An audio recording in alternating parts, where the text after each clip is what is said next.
Interpretation کی وجہ سے ہوتے ہیں، تو اس پہ تھوڑا سا ہم ٹیکنیکل چیزوں کی طرف آئیں گے، ذرا ڈیٹیل میں دیکھیں گے کہ کیا کیا اختلافات کی ریزنز ہیں۔ سب سے پہلے تو یہ سمجھنے والی بات ہے کہ there are basically two types of differences. امام ابن تیمیہ رحمہ اللہ تعالیٰ عنہ نے اس کو، اگر آپ اس کو اسٹرکچر بنائیں، اس پورے ڈفرینسز کی کیٹیگرائزیشن کریں، تو دو بیسکلی کیٹیگریز بنتی ہیں، ٹھیک ہے؟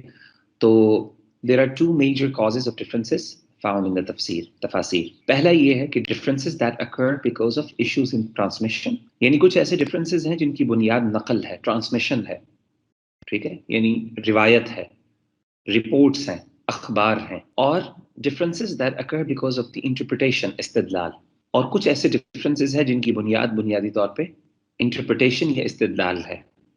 دیکھیں، ایک ہوتی ہے خبر، رپورٹ، آپ کو کوئی نیوز مل گیا نا، اور ایک نیوز کی انڈرسٹینڈنگ ہوتی ہے، انٹرپریٹیشن ہوتی ہے، اس کا میننگ ہوتا ہے، اس کی شرح ہوتی ہے، اس کی تفسیر ہوتی ہے۔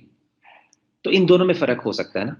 فار ایگزامپل، کبھی آپ اخبار کو دیکھیں تو اخبار کے اندر ایک سیکشن ہوتا ہے جس کا تعلق سمپل نیوز کے ساتھ ہوتا ہے، انسیڈنٹس بتا دیے جاتے ہیں کہ جی یہ رپورٹس ہیں، یہ ہوا، یہ خبر آئی، یہ خبر آئی، وہ خبر آئی، ٹھیک ہے نا، یہ اخبار ہے۔ اور اس کے اندر بنیادی طور پہ یہ دیکھا جاتا ہے کہ کیا یہ خبر صحیح ہے کہ غلط ہے، کیا یہ ہمارے پاس ریلائبل مینس کے طور پہ پہنچی ہے یا نہیں پہنچی۔ بنیادی سوال یہ ہوتا ہے، ورنہ تو اس کے اندر کوئی انسان کی پرسنل انڈرسٹینڈنگ انوالو نہیں ہوتی، بلکہ کوشش کی جاتی ہے کہ جتنا ایکوریٹلی اس انسیڈنٹ کو بیان کیا جا سکے اتنا ایکوریٹلی بیان کر دیا جائے۔ اس میں ہیومن انٹرونشن نہیں ہوتی، ہیومن انڈرسٹینڈنگ انوالو نہیں ہوتی، سمپل ایک نریشن ہوتی ہے، بیان کر دیا جاتا ہے کہ یہ ہوا۔ لیکن اخبار ہی کا ایک اور پارٹ بھی ہوتا ہے جو اوپینین سے ریلیٹڈ ہوتا ہے، جس میں آپ کے بڑے بڑے جرنلسٹ ہوتے ہیں جو انہی اخبار کی انٹرپریٹیشن کرتے ہیں، ان کے کازز پہ بات کرتے ہیں، ڈفرینسز ان کے بارے میں ڈسکشن کرتے ہیں، اور وہاں پہ اختلاف ہوتا ہے۔ ظاہر ہے ایک جرنلسٹ کوئی اور اوپینین دے رہا ہوتا ہے، دوسرا جرنلسٹ کوئی اور اوپینین دے رہا ہوتا ہے۔ جیسے کہ آپ نے دیکھا ہوگا پولیٹیکل پارٹیز کے حوالے سے، جو ایک پولیٹیکل پارٹی کے ساتھ ایسوسیٹڈ ہے وہ ان کے حق میں ہر چیز کو انٹرپریٹ کر رہا ہوتا ہے۔ اخبار تو، رپورٹس تو وہی ہوتی ہیں، رپورٹس میں فرق نہیں ہوتا نا، رپورٹس تو سیم رہتی ہیں، لیکن فرق کہاں پہ آتا ہے کہ ان کی انڈرسٹینڈنگ اور ان کی اوپینین کے حوالے سے۔ تو وہ ایک الگ سیکشن ہوتا ہے جس کو ہم اوپینین بیس سیکشن کہتے ہیں۔ تو دوسری چیز یہ تھی کہ مطلب میں نے بتایا کہ یہ بنیادی طور پہ دو چیزیں ہوتی ہیں۔ تو جو پہلی چیز ہے جس کا تعلق ٹرانسمیشن کے ساتھ ہے، جس کا تعلق نقل کے ساتھ ہے، جس کا تعلق پرائمرلی روایت کے ساتھ ہے، نیوز کے ساتھ ہے، وہاں پہ یہ سوال نہیں ہوتا کہ ایک بندے کی انڈرسٹینڈنگ کیا ہے، وہاں پہ یہ چیز ریلیونٹ ہوتی ہے کہ کیا یہ چیز جو بیان کی گئی ہے یہ ہمیں ریلائبل مینس کے تھرو پہنچی ہے کہ نہیں، یعنی بیان کرنے والا کیا اس نے اس نیوز کو ٹیمپر تو نہیں کیا، کیا اس نے اس میں اپنی طرف سے کوئی ایڈیشن تو نہیں کی، بلکہ کیا وہ اس نے ایگزیکٹلی جس طرح وہ واقعہ ہوا ہے اسی طرح بیان کیا کہ نہیں کیا۔ جبکہ جو دوسری چیز ہے اس کے اندر اوپینین ہوتا ہے، ظاہر ہے اسی رپورٹ کو انٹرپریٹ کیا جاتا ہے، اس کے کازز، اس کے امپیکٹ، اس کے نتائج، اس پر اس سے مرتب ہونے والے اثرات، ان سب چیزوں کی بحث ہوتی ہے نا۔ اس کو کہتے ہیں استدلال، اسے کہتے ہیں انٹرپریٹیشن۔ انٹرپریٹیشن ویسے تو کچھ اور کہتے ہیں، لیکن استدلال اسی سے نکل آتا ہے، آپ سمجھ لیں اسی سے ریلیٹ کر سکتے ہیں آپ اس کو، یعنی آپ اس سے کیا چیز ثابت کرنا چاہ رہے ہیں، آپ اس سے کیا ڈرائیو کرتے ہیں، اسے ہم کہہ سکتے ہیں استدلال۔ تو انٹرپریٹیشن مطلب اسی کی عبارت، یعنی وہی اسی سے ایسوسیٹڈ ہے یہ چیز۔ اچھا، تو میں بات یہ کر رہا تھا کہ یہاں پہ جو سیکنڈ پوائنٹ ہے، یہاں پہ ڈسکشن یہ ہوتی ہے کہ کیا یہ جو استدلال انہوں نے کیا ہے، کیا جو ڈیریویشنز ہیں، جو اس میں سے نتیجے نکالے ہیں، کیا وہ نتیجہ صحیح نکالا ہے کہ غلط نکالا ہے؟ ڈز اٹ میک سینس اور ناٹ؟ ڈز اٹ کو ریلیٹ ود دی ایویڈنسز اور ناٹ؟ لیکن پہلے کے اندر صرف یہ دیکھا جاتا ہے کہ یہ چیز ریلائبل ہے کہ نہیں ہے۔ تو یہ دو ایسپیکٹس ہیں۔ تو تفسیر کے اندر بھی جب اختلاف ہم دیکھتے ہیں تو یہ دونوں ایسپیکٹ سے آپ کو ملتا ہے۔ کچھ اختلافات ایسے ہیں جن کی بنیاد صرف یہ ہے کہ ویک نریشنز ہیں، فار ایگزامپل جیسے میں نے آپ کو پہلے بیان کر دیا، یا پھر رپورٹس ہیں ان میں کچھ مسائل ہیں، ٹھیک ہے نا۔ تو یہ سبجیکٹ جو ہے وہ ریلائبل سورسز کا سبجیکٹ ہے، ریلائبل سورسز ہیں کہ نہیں۔ اور کچھ اختلافات آپ کو ملتے ہیں جس کا تعلق انڈرسٹینڈنگ کے ساتھ ہے اور ڈیریویشنز کے ساتھ ہے، انٹرپریٹیشن کے ساتھ ہے۔ تو آئیے ہم ان چیزوں کو ذرا تھوڑا سا ڈیٹیل میں دیکھتے ہیں۔ Because of transmission of reports, یہ ویسے پرائمرلی اصول حدیث کا سبجیکٹ ہے، اسی لیے میں اتنا ڈیٹیل میں اس میں نہیں جا سکتا، اس میں کچھ ٹیکنیکلٹیز ہیں۔ پہلی بات ہے ہمارے پاس ٹائم ہی نہیں ہے کہ ہم اس کو کور کر سکیں، لیکن دوسری بات یہ بھی ہے کہ بہت سی چیزیں ایسی ہیں جس کے لیے آپ کے پاس اصول حدیث کا بیسک نالج ہونا چاہیے. لیکن جو چیزیں بیسک ہیں جو ہم انڈرسٹینڈ کر سکتے ہیں وہ آپ کے ساتھ میں شیئر کر رہا ہوں انشاءاللہ. اور کچھ چیزیں شاید اصول حدیث سے متعلق بھی میں شیئر کر دوں گا, تو وہ اگر نہ بھی کوشش کروں گا میں ان کو آپ کو آسان الفاظ میں سمجھا دوں اگر سمجھ آ گئی, اور اگر نہ آئی تو کوئی بات نہیں, وہ اتنا امپورٹنٹ بھی نہیں ہے. ایک موٹا موٹا آئیڈیا آپ کو ہو جانا چاہیے بس دیٹس اٹ. لیکن آپ میں سے کچھ لوگ جنہوں نے کچھ بیک گراؤنڈ ان کا ہے اکیڈیمک یا انہوں نے اصول حدیث کو کچھ پڑھا ہے کسی جگہ پہ, تو ان کو اس کا فائدہ ہو جائے گا انشاءاللہ. تو پہلی چیز کیا ہے, differences because of transmission of reports. اچھا, forms of transmitted reports in تفسیر. There are two forms of transmitted reports in تفسیر. تفسیر میں ہمیں دو قسم کی رپورٹس ملتی ہیں. ہم کس تفسیر کی بات کر رہے ہیں, وہ تفسیر کی بات کر رہے ہیں جو تفسیر نریشنز کے اوپر بیس کرتی ہے نا. اللہ کے رسول صلی اللہ علیہ وسلم سے ہم تک پہنچی, صحابہ سے, ظاہر ہے وہ ایک چین آف نریشن سے پہنچی ہے, وہ ایک خبر کی صورت میں پہنچی نا, کہ اللہ کے رسول نے اس کا مطلب یہ بیان کیا, صحابہ نے اس کا مطلب یہ بیان کیا, تابعین نے اس کا مطلب, یہ ایک رپورٹ ہو جاتی ہے نا, خبر ہو جاتی ہے. اس کی دو ٹائپس ہیں, دو فارمز ہیں. پہلی فارم یہ ہے reports that can be verified by reliable means. وہ رپورٹس جن کو ہم ویریفائی کر سکتے ہیں, ہمارے پاس مینز ہیں, ہمارے پاس ایسی نالج موجود ہے جن کی بیسس پہ, یہ ہمارے پاس ایسے کرائٹیرینز موجود ہیں جن کی بیسس پہ ہم ویریفائی کر سکتے ہیں کہ کیا یہ رپورٹ جو ہمیں مل رہی ہے تفسیر کے حوالے سے, کیا یہ ریلائبل ہے, ہم اس پہ ریلائی کر سکتے ہیں کہ نہیں, کیا ہم اس کو ویریفائی کر سکتے ہیں کہ نہیں کر سکتے. اور کچھ ایسی رپورٹس بھی مل جائیں گے آپ کو جو کہ ویریفائی نہیں ہو سکتی. وہ کافی زیادہ رپورٹس ہیں تفسیر کے معاملے میں. وہ کیوں نہیں ہو سکتی وہ آگے آپ کو انشاءاللہ اس کو مزید ڈسکرائب کرتا ہوں. تو ہمارے پاس دو قسم کی رپورٹس ملتی ہیں. تو ظاہر ہے جو رپورٹس ویریفائی ہو سکتی ہیں, ہمارا تو ایمان اسی پر ہے, ہم نے انہیں کو فالو کرنا ہے, رائٹ. اس کو تو ہم ڈینائی نہیں کر سکتے. ہم پر واجب ہے کہ جو ہمیں اللہ کے رسول صلی اللہ علیہ وسلم نے کسی میننگ کا کسی آیت کی انٹرپریٹیشن بیان, اس کو نریٹ کیا, تو آبویسلی ہمیں وہ ماننی پڑے گی, جس کی بات ہم آلریڈی کر چکے ہیں نا, کیونکہ ہم یہ تھیسس ڈیولپ کر چکے ہیں کہ اصل تفسیر تو وہی ہے جو اللہ کے رسول اور صحابہ نے کی. اب وہ ہم تک کیسی پہنچے گی, وہ تھرو رپورٹس پہنچے گی, تھرو چینز آف نریشنز پہنچے گی, وہ ٹرانسمیشن کے تھرو پہنچے گی نا, خبر کے تھرو پہنچے گی نا, نقل کے تھرو پہنچے گی. نقل کا مطلب کیا ہوتا ہے, کسی چیز کو آگے فارورڈ کر دینا, کاپی کر دینا, یا اس کو آگے رپورٹ کر دینا. تو اگر ہمارے پاس کوئی ریلائبل سورس ہے تو ہم اس پہ ریلائی کریں گے, ہم پر ضروری ہوگا ہم مانیں, کیونکہ یہ وہی میننگ ہے جو اللہ تعالیٰ اس سے مراد لے رہے ہیں. اور کچھ ایسی ہیں جو ظاہر ہے ہم ویریفائی نہیں کر سکتے. ان کے بارے میں کیا ڈسکشن ہے, وہ ذرا ٹیکنیکل تو نہیں, مطلب وہ ذرا ڈیٹیل اورینٹیڈ چیز ہے, اس کو ذرا ڈسکس کر لیتے ہیں. Reports that can not be verified by reliable means, such reports in تفسیر. ان کے بارے میں کچھ 5 چیزوں کو جاننا ضروری ہے, ایسی چیزوں کے بارے میں, ایسی رپورٹس کے بارے میں. آگے میں آپ کو اس کی مثالیں بھی دیتا ہوں انشاءاللہ, آپ کے سامنے واضح ہو جائیں گی چیزیں. Such reports in تفسیر normally comprise following characteristics. جو ایسی رپورٹس جن کو ہم ویریفائی نہیں کر سکتے تفسیر کے حوالے سے, تفسیر کی کتابوں میں موجود ہیں, مفسرین نے بیان کی ہیں, لیکن ہم ویریفائی نہیں کر سکتی کہ کیا یہ واقعی اللہ کے رسول صلی اللہ علیہ وسلم سے موجود ہیں, صحابہ نے مینشن کی ہیں, کیا یہ واقعی درست باتیں ہیں کہ نہیں, ہم نہیں کر سکتے. ہمارے پاس کوئی کرائٹیریا نہیں ہے. نارملی 5 کیٹیگری, ان کی 5 صفات ہوتی ہیں, ان میں 5 خصلتیں پائی جاتی ہیں. پہلی خصلت یہ ہوتی ہے, عام طور پہ ایسی رپورٹس ان میں کوئی بینیفیشل نالج نہیں ملتا. یعنی وہ ایسی چیزیں ہوتی ہیں جن سے کوئی ہمیں فرق نہیں پڑتا, کہ اگر ہمیں وہ نالج یا انفارمیشن نہ بھی ہو تو it doesn't make a difference. ٹھیک ہے نا, the knowledge that they carry is not beneficial اور does not make any difference. آپ کو میں ایگزامپلس دوں گا تو انشاءاللہ اس کی سمجھ آ جائے گی. دوسری ہے there are no evidences to prove their validity. Obviously یہ ہم بات کر رہے ہیں because they cannot be verified. The third, deen is not based on such reports. In other words, they do not contribute anything in deen. تو ایسی چیز جو ویریفائبل ہی نہیں ہے, جس کو ہم ویریفائی نہیں کر سکتے, ہمارے پاس کوئی کرائٹیرین نہیں ہے جن کی بنیاد پہ ہم اس کو رائٹ اور رانگ میں فرق کر سکیں ان کے حوالے سے, تو آبویسلی ہمارا دین کا ہم سے تقاضا بھی نہیں ہے کہ وہ ہم مانیں اس کو, کیونکہ اس کا تعلق دین سے ہے نہیں. یعنی دین سے تو اس طرح سے ہے کہ آبویسلی دین سے ریلیٹڈ ہی ہیں, لیکن یعنی اس کی وجہ سے دین میں کوئی فرق نہیں پڑتا, دین کی بنیاد ان چیزوں پہ نہیں ہے. ٹھیک ہے نا, مطلب کوئی ایسی بینیفیشل چیزیں نہیں ہیں جس سے کوئی دین میں فرق پڑ جائے.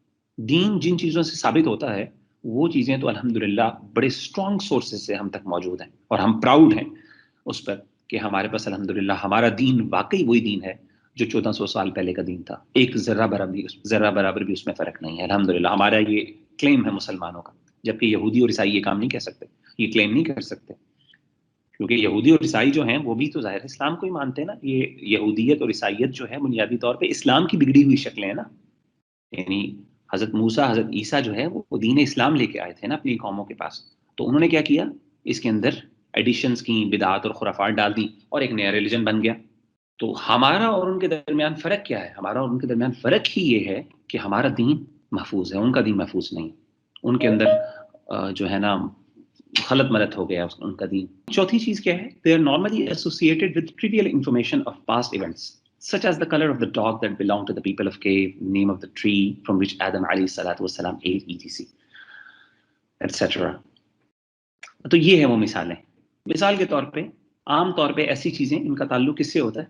ٹریویل انفارمیشن کے ساتھ, بہت غیر ضروری چیزوں کے ساتھ, اور خاص طور پہ وہ چیزیں جو اخبار ہیں, جن کا تعلق اخبار کے ساتھ ہے, پرانے لوگوں کی خبریں یا پرانے لوگوں کے واقعات.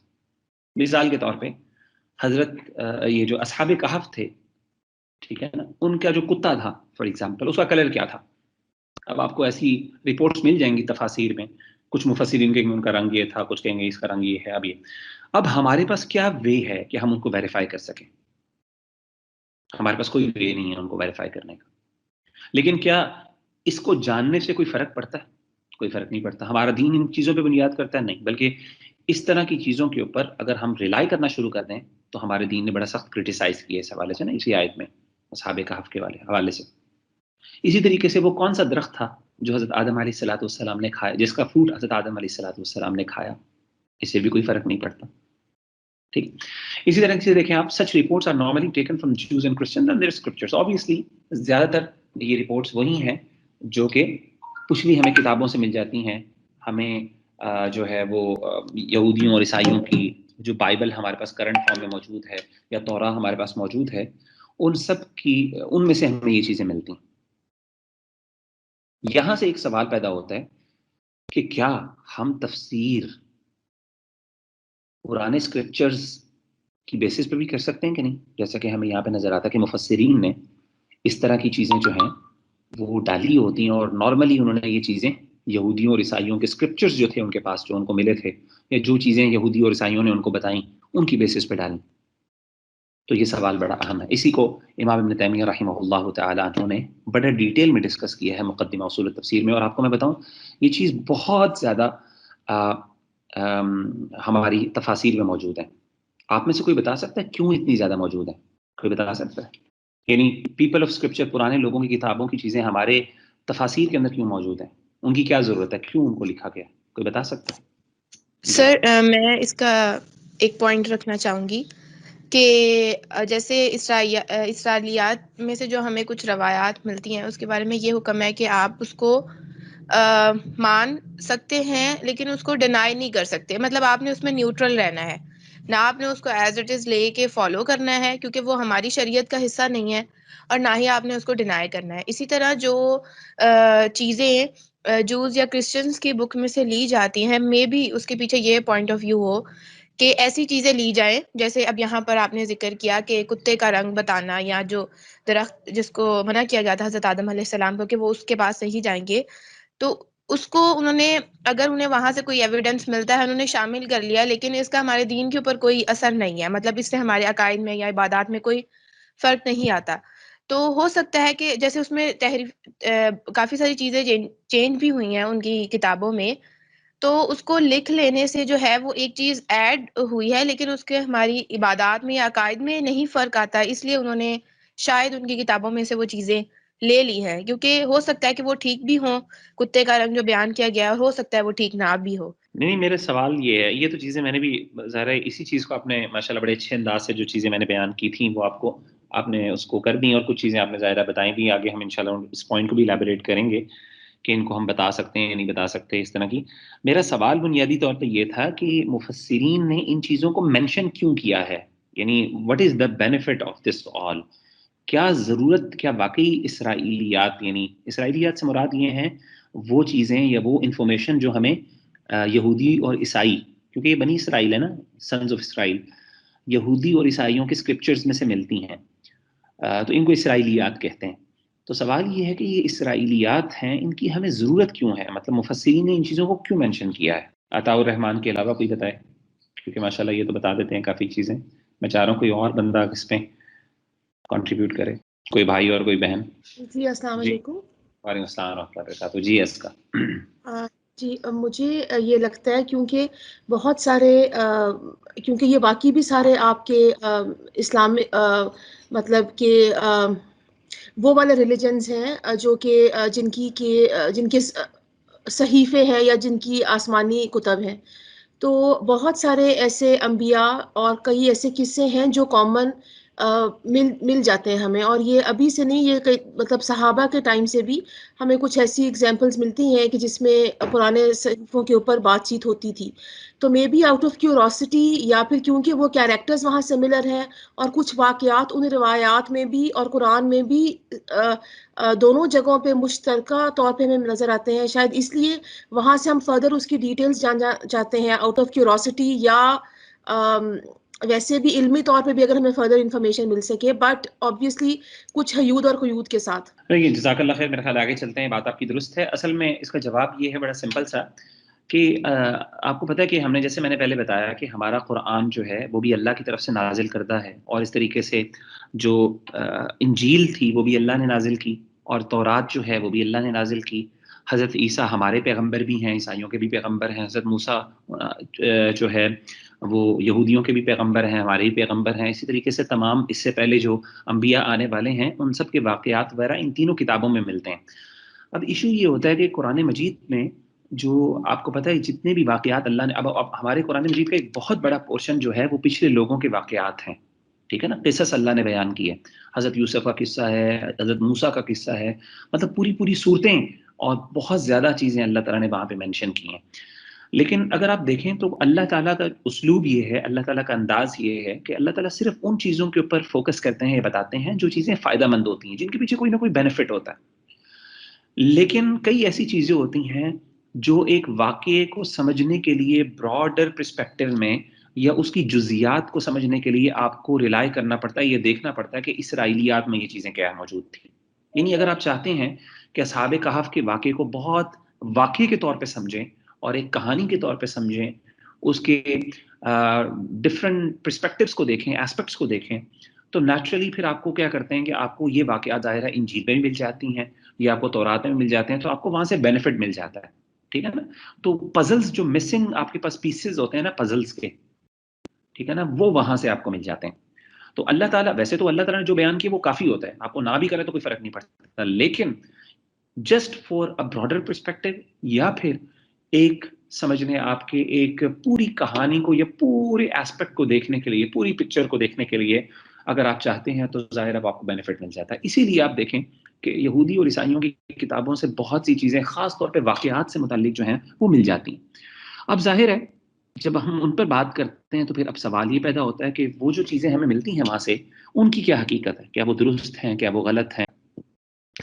تو اس کو دیکھتے ہیں. تفاسیر are full of report from other scriptures transmitted by companions and their students. یہ ریزن میں نے آپ کو بتا دی کیوں, کیونکہ ظاہر ہے آپ کو ان واقعات کو سمجھنے میں مدد ملتی ہے, ٹھیک ہے نا. Such reports do not contribute in deen. In other words, such reports do not make any addition to the deen. تو obviously ایسی چیزیں ظاہر ہے دین میں ایڈیشن تو کرتی نہیں ہیں, تو ایک بہتر انڈرسٹینڈنگ کے لیے آپ کو یہ فائدہ ہو جاتا ہے ان کا, لیکن اس سے دین میں کوئی فرق نہیں پڑتا, کیونکہ اللہ نے جو چیزیں ہم سے متعلق تھی, جو ضروری تھی, وہ تو اللہ تعالیٰ نے قرآن مجید میں بخوبی بیان کر دیں, اور نبی صلی اللہ علیہ وسلم کی سنت میں وہ چیزیں موجود ہیں. In terms of benefiting from these reports, there are three forms in which they can be categorized. Reports that we know are true, reports that we know are false, reports that we know we cannot make any decision of. We either affirm nor do we disapprove. تو یہ جو reports ہیں جو ہمیں ملتی ہیں اسرائیلیات کے نام سے, ان کی تین کیٹیگریز ہیں. کچھ ایسی رپورٹس ہیں جو کہ واقعی سچی ہیں, اور کچھ ایسی رپورٹس ہیں جو جھوٹی ہیں, اور کچھ ایسی رپورٹس ہیں جن کے بارے میں ہم کہہ نہیں سکتے کہ وہ صحیح ہیں کہ درست ہیں. تو ان کے بارے میں ہمارا حکم یہ ہے, جیسا کہ ابھی ایک سسٹر نے بھی بیان کیا, کہ حکم یہ ہے کہ نہ ہم ان کی تصدیق کرتے ہیں, نہ ہم ان کی تکذیب کرتے ہیں, نہ ہم ان کو ڈینائی کرتے ہیں, نگیٹ کرتے ہیں, نہ ہم ان کو مانتے ہیں. ہم ان کے بارے میں نیوٹرل پوزیشن رکھتے ہیں. اچھا, سوال یہ پیدا ہوتا ہے کہ reports that we know are true and reports that we know are false. کچھ ایسی رپورٹس ہیں جن کے بارے میں ہمیں پتہ ہے کہ وہ سچی ہیں، اور کچھ ایسی ہیں کہ جن کے بارے میں ہمیں پتہ ہے کہ وہ جھوٹی ہیں. ہمیں کیسے پتہ چلا؟ یہ تو عیسائیوں اور یہودیوں کو بھی نہیں پتہ اپنی کتابوں کے بارے میں کہ ان کی باتیں کیا چیز درست ہے اور کیا چیز غلط ہے. ان کے نزدیک تو جو کچھ ہے وہ سب کچھ صحیح ہے. تو ہمیں کیسے پتہ چل گیا کہ یہ چیز درست ہے اور چیز غلط ہے؟ جی چلو قرآن اور حدیث سے ویریفائی کرتے ہیں. Exactly that's the answer. Exactly, کیونکہ وہ چیزیں یہاں پہ ٹرو کا مطلب یہ ہے کہ وہ چیزیں جو ان کے اسکرپچر میں موجود ہیں اور قرآن مجید نے بھی وہ بیان کر دی، ہماری شریعت نے بیان کر دی، تو ہم کہیں گے ہاں یہ سچی ہیں. اور کچھ چیزیں ایسی ہیں جو ان کے ہاں موجود ہیں جن کو نگیٹ کرتا ہے قرآن مجید کلیئرلی. مثال کے طور پہ حضرت عیسیٰ کا اللہ تعالیٰ کا بیٹا ہونا فار ایگزامپل، تو یہ چیز جو ہے سن آف گاڈ ہونا، یہ چیز قرآن مجید اوپنلی ریفیوٹ کرتا ہے، نگیٹ کرتا ہے. تو آبویسلی ہمیں ہمارا عقیدہ یہ چیزیں غلط ہیں، یہ ایڈیشنز ہیں، یہ فیبریکیشنز ہیں، ٹھیک ہے نا. لیکن کچھ ایسی چیزیں ہیں جو مطلب جن کے بارے میں ہم کہہ نہیں سکتے، نہ ہمارا دین ان کے بارے میں خاموش ہے، ہمارے دین میں ان کے بارے میں کوئی انفارمیشن نہیں ہے، اور ان کا تعلق عقائد کے ساتھ بھی نہیں ہے، نظریات کے ساتھ بھی نہیں ہے. تو اب ان کے بارے میں ہم کیا کہیں؟ تو ان کے بارے میں ہمیں جو گائیڈ لائنز دی گئی ہیں شریعت میں وہ یہ ہیں کہ نہ ہم ان کی تصدیق کریں گے، نہ ہم ان کی تکذیب کریں گے. جیسے کہ حدیث میں آتا ہے، یہ حدیث صحیح بخاری کی، آپ صلی اللہ علیہ وسلم نے فرمایا بلغوا عنی ولو آیۃ، مجھ سے چاہے ایک آیت بھی ہو اس کو لوگوں کو پہنچاؤ. وحدثوا عن بنی اسرائیل ولا حرج، بنی اسرائیل ہے ان کی جو باتیں ہیں ان کو آپ بیان کر سکتے ہو، اس میں کوئی حرج والی بات نہیں ہے. ومن کذب علی متعمدا فلیتبوأ مقعدہ من النار، اور جس نے میرے پر جان بوجھ کے جھوٹ باندھا تو وہ اپنا ٹھکانہ جہنم میں بنا لے. ان ادر ورڈز اللہ کے رسول نے فرمایا وحدثوا عن بنی اسرائیل ولا حرج، بنی اسرائیل کی جو رپورٹس ہیں وہ آپ بیان کر سکتے ہو، اس میں کوئی حرج والی بات نہیں. حرج یعنی ان ادر ورڈز مفسرین نے یہ رپورٹس کیوں بیان کی؟ کیونکہ اللہ کے رسول نے اجازت دے دی تھی کہ آپ بیان کر سکتے ہیں، کیونکہ اس کا کچھ نہ کچھ بینیفٹ ہو جاتا ہے.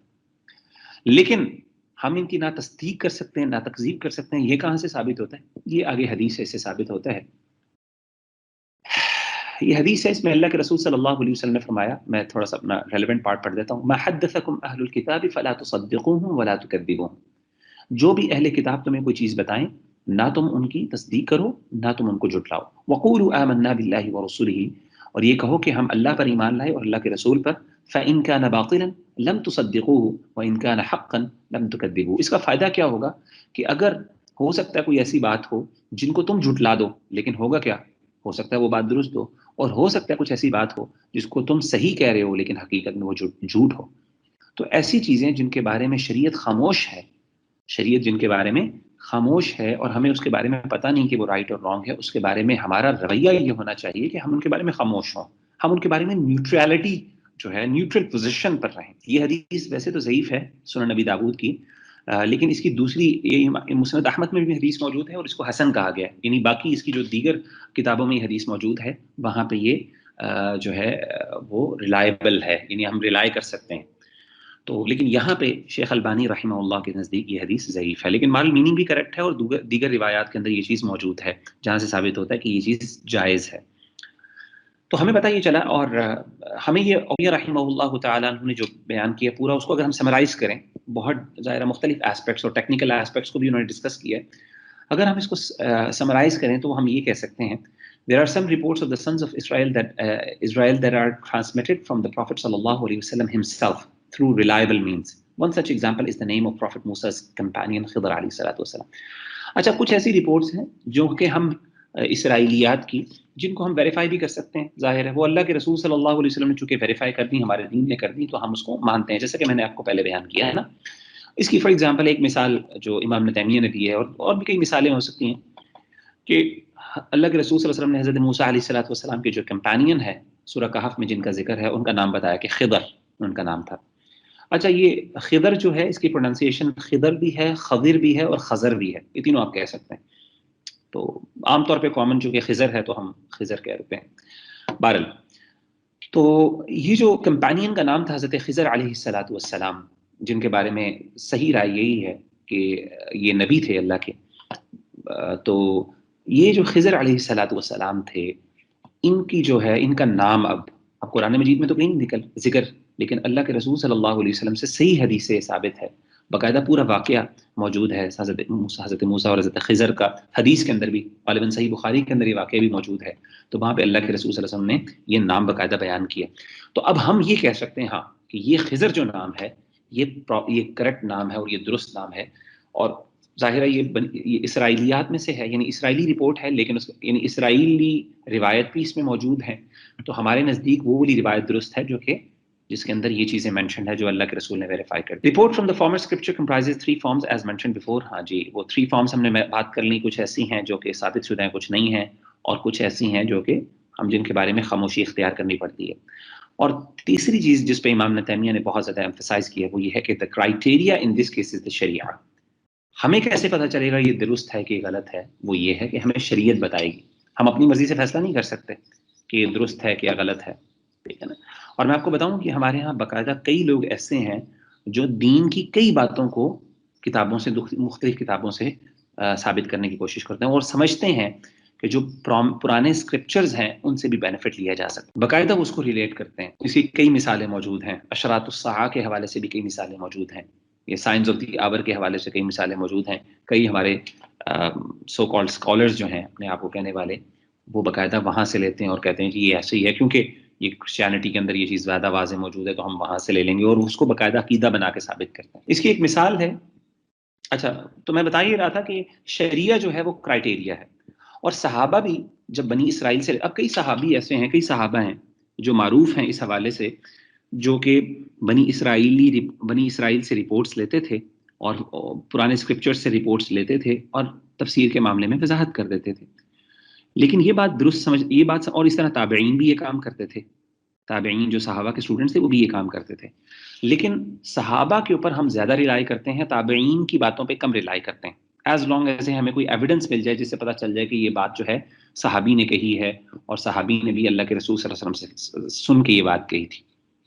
ورنہ پرائمریلی ہم صحابہ پہ ریلائی کر لیتے ہیں کیونکہ صحابہ اس بارے میں بہت زیادہ محتاط تھے. تابعین ان کے اسٹوڈنٹس تھے، وہ ذرا تھوڑے سے اس بارے میں کم محتاط تھے، لیکن صحابہ چونکہ اللہ کے رسول صلی اللہ علیہ وسلم کے تربیت یافتہ تھے اور ان کو ان چیزوں کی سینسٹیوٹیز کا بہت زیادہ اندازہ تھا، اس لیے وہ اس بارے میں بہت محتاط ہوتے تھے. وہ ہر بندے سے نہیں لے لیتے تھے، وہ بلکہ خود بخود کچھ نہ کچھ ویریفائی کرتے تھے. مثال کے طور پہ حضرت عبداللہ بن عباس بڑے مشہور ہیں رضی اللہ عنہما، جو ہیں ان کی آپ دیکھیں گے اکثر تفاسیر کے اندر وہ بنی اسرائیل کی رپورٹس بھی مینشن کر رہے ہوتے ہیں. اس طریقے سے اور بھی کچھ صحابہ ہیں جو اس حوالے سے معروف ہیں. حضرت عبداللہ بن عمر بن عاص رضی اللہ تعالیٰ عنہما کے بارے میں یہ بات آتی ہے کہ ان کو جو تھیلے ملے تھے جنگ یرموک کے موقع پر، ان کو 2 تھیلے ملے تھے جس میں یہ جو یہودیوں اور عیسائیوں کے اسکرپچرز موجود تھے، تو پھر وہ وہاں سے بینیفٹ اٹھایا کرتے تھے فار ایگزامپل. تو اس طرح کی کچھ رپورٹس ہمیں مل جاتی ہیں. تو لیکن صحابہ کے ہاں یہ بات اہم تھی کہ وہ اس کو ویریفائی کرنے کے بعد کرتے تھے، اور وہ میک شور کرتے تھے کہ جو چیز ہم لے رہے ہیں اور نریٹ کرنے لگے ہیں یہ چیز درست ہے. اس کی ایویڈنس کیا ہے؟ اس کا ایویڈنس یہ ہے، دیکھیے یہ صحیح بخاری کی حدیث ہے، حضرت معاویہ بن ابی سفیان رضی اللہ تعالیٰ عنہ کی حدیث ہے. آپ فرماتے ہیں کہ ایک دفعہ ان کے سامنے ذکر ہوا ایک تابعی ہیں کعب الاحبار. یہ کعب الاحبار جو تھے یہ بڑے مشہور تھے، جو کہ لیتے تھے، یہ مطلب جو نریٹ کرتے تھے اہل کتاب کی کتابوں میں سے نا، بہت زیادہ مشہور یہ نریٹ کیا کرتے تھے. اور ان کی اکثر عام طور پہ آپ کو جتنی بھی رپورٹ زیادہ تر ملتی ہیں، جتنی بھی نہیں، زیادہ تر رپورٹس آپ کو انہی کے سورس سے ملتی ہیں. عالم آدمی تھے یہ جو اسکرپچرز ہیں جوش اور کرسچن اسکرپچرز کے. تو وہ ان کے بارے میں کہتے ہیں کہ ان كان من اصدق هؤلاء المحدثين الذين يحدثون عن اهل الكتاب وان كنا مع ذلك لنبلو عليه الكذب. حضرت معاویہ یہ کہا کرتے تھے کہ یہ جو کعب الاحبار ہیں ہمارے نزدیک یہ سب سے معتبر ترین شخص ہے جو اہل کتاب کی باتیں ہم تک پہنچاتے ہیں، لیکن پھر بھی ہم کئی دفعہ ان کی باتوں کے اندر فالٹس اور مس انفارمیشن جو ہے وہ ڈیٹیکٹ کر لیا کرتے تھے. In other words even though بہت سی چیزیں یہ نریٹ کرتے تھے، لیکن کئی ایسی چیزیں ہوتی تھیں جس کا ہمیں پتہ چل جاتا تھا کہ یہ چیز جو ہے یہ چیز درست نہیں ہے، یہ غلط اور یہ جھوٹ ہے، یہ باطل ہے، کیونکہ صحابہ کے پاس ظاہر ہے اللہ کے رسول صلی اللہ علیہ وسلم کی طرف سے جو نالج انہوں نے گین کی آپ صلی اللہ علیہ وسلم سے، اس کی روشنی میں وہ یہ بات کر لیا کرتے تھے. تو اس سے پتہ چلتا ہے کہ صحابہ جو تھے وہ ہر قسم کی نریشن نہیں لے لیتے تھے، بلکہ وہ غور و فکر کر کے جتنی ان کے پاس نالج ہوتی اس حوالے سے وہ کیٹیگرائز کر کے یہ سمجھ کے اس کے بعد پھر وہ اس چیز کو نریٹ کیا کرتے تھے. اس کی ایک اور مثال جو امام طبری رحمہ اللہ تعالیٰ عنہ نے سورۃ الطور جو ہے خاص طور پہ اس کی جو تفسیر ایک آیت ہے والبحر المسجور، اس کی تفسیر میں یہ واقعہ موجود ہے. یہ میں نے آپ کو آن لائن ویب سائٹ ہے جس میں تفسیر طبری جو ہے اس کا میں نے آپ کو ایک سنیپٹ آپ کے ساتھ شیئر کر رہا ہوں. اب یہ والبحر المسجور جو ہے قرآن مجید میں اللہ تعالیٰ اس کی قسم کھاتے ہیں ایسا سمندر جو بھڑکایا ہوا ہو. آگ سے بھڑکاتے ہیں نا کسی چیز کو. تو والبحر المسجور اس کی تفسیر میں کیا ہے؟ امام طبری جو ہیں، امام ابن جریر طبری رحمہ اللہ تعالیٰ عنہ، جن کی تفسیر طبری ہے بڑی مشہور اس حوالے سے، وہ اس کی کہتے ہیں اختلف اہل التأویل فی معنی البحر المسجور. مفسرین جو ہے ان کا اختلاف ہے اس کے معنی میں. فقال بعضهم الموقد وتأویل ذلك والبحر الموقد المحمى. وہ کہتے ہیں کہ اہل تعویل جو ہیں، یعنی جو مفسرون ہیں، وہ کہتے ہیں کہ سمندر سے مراد البحر المسجور، ایسا سمندر جو بھڑکایا ہو، اس سے مراد ہے ایسا، یعنی ایسا سمندر جس میں آگ بھڑکائی گئی ہو، آگ والا سمندر. یا پھر فرنس جسے ہوتا ہے نا، جسے ہم کہتے ہیں فرنس، جہاں سے آگ جو ہے گیزر ٹائپ جسے ہم کہتے ہیں، جس میں گرم گرم آگ والا پانی ہو یا جس میں آگ موجود ہو. اچھا اب ہوا یہ، اب یہ ذرا روایت سنیں. یہ انہوں نے تفسیر بیان کی. اب وہ مختلف روایات پیش کر رہے ہیں کیونکہ وہ آپ کو پتا ہے کہ یہ تفسیر بالرائے نہیں ہے، یہ تفسیر بالمأثور ہے، رپورٹس کے اوپر یہ تفسیر تیار کی گئی ہے نا. یہ حدیث بیان، وہ کہتے ہیں حدثني يعقوب قال ثنا ابن علیہ عن داود عن سعید بن المسیب. سعید بن مسیب کہتے ہیں کہ حضرت علی رضی اللہ تعالیٰ عنہ، یہ تابعی ہیں بڑے مشہور، سعید بن مسیب، وہ حضرت علی رضی اللہ عنہ کی یہ بات نقل کرتے ہیں. حضرت علی رضی اللہ تعالیٰ عنہ نے ایک یہودی سے پوچھا کہ این جہنم، جہنم کہاں پہ؟ فقال البحر، اس نے کہا کہ سمندر میں. یہودی نے کہا سمندر میں ہے. حضرت علی نے کہا ما اراہ الا صادقہ. حضرت علی نے کہا کہ یہ بات بندہ صحیح کہہ رہا ہے، یہ جھوٹ نہیں بول رہا. کیوں؟ انہوں نے قرآن مجید کی آیت پڑھی والبحر المسجور، جب سمندر کو بھڑکایا، اور بھڑکائے جانے والے سمندر کی قسم. اور ایک اور حدیث میں، ایک اور آپ کو پتا وَإِذَا الْبِحَارُ سُجِرَتْ مخففہ، یعنی کیا مطلب ہے کہ وہ جب سمندر کو بھڑکایا جائے گا تو ایسا سمندر جس میں آگ ہے. تو اس سے کئی مفسرین نے بیان کیا کہ جو جہنم ہے وہ سمندر کے نیچے ہے. اب یہ سمندر کون سا والا سمندر ہے؟ کیا یہ ہمارا سمندر ہے؟ نہیں، بلکہ آگے اسی آگے اگر آپ پڑھیں گے تو آپ کو پتہ چلے گا کئی ایسے یعنی مفسرین نے بیان کیا ہے کہ اللہ تعالیٰ کا عرش جو ہے اس کے نیچے پانی ہے. آپ کو پتہ ہے نا، یہ بڑا مشہور عقیدہ ہے ہمارا اور حدیث میں بھی موجود ہے کہ اللہ تعالیٰ کا جو عرش ہے وہ سمندر کے اوپر ہے، یعنی اس کے اوپر ساتوں آسمانوں کے اوپر پھر سمندر بھی ہے ایک، اور اس سمندر کے نیچے جو ہے تحت البحر جو ہے، یہ بحر کے اندر وہ اللہ نے جہنم کو رکھا ہوا ہے. تو یہ اس تفسیر سے ہمیں پتہ چلتا ہے. تو اس سے یہ پتہ چلا کہ حضرت علی رضی اللہ تعالی عنہ نے سنا لیکن ویریفائی کیا، اور آپ کو جب اس بات پہ اطمینان ہوا کہ یہ واقعی درست بات کر رہا ہے، تب آپ نے اس بات کو، کیونکہ آپ کو پتہ تھا کہ اللہ کے رسول صلی اللہ علیہ وسلم نے یہ بات ان تک پہنچائی تھی، اور آپ کیونکہ کئی احادیث اس میں اس حوالے سے موجود ہیں، تو اس کی روشنی میں چونکہ آپ پاس علم تھا اس بات کا، تو آپ نے پھر اس چیز کو ویریفائی کیا، اور پھر یہاں سے یہ بات اب جو ہے ویریفائی ہو کے آگے ہم تک پہنچی. تو اس سے پتہ کیا چلا؟ اس سے پتہ چلا کہ جو صحابہ تھے وہ بیان کرتے تھے اہل کتاب کی باتوں کو، لیکن اس کو کوشش کرتے تھے میکسیمم ویریفائی کیا جا سکے.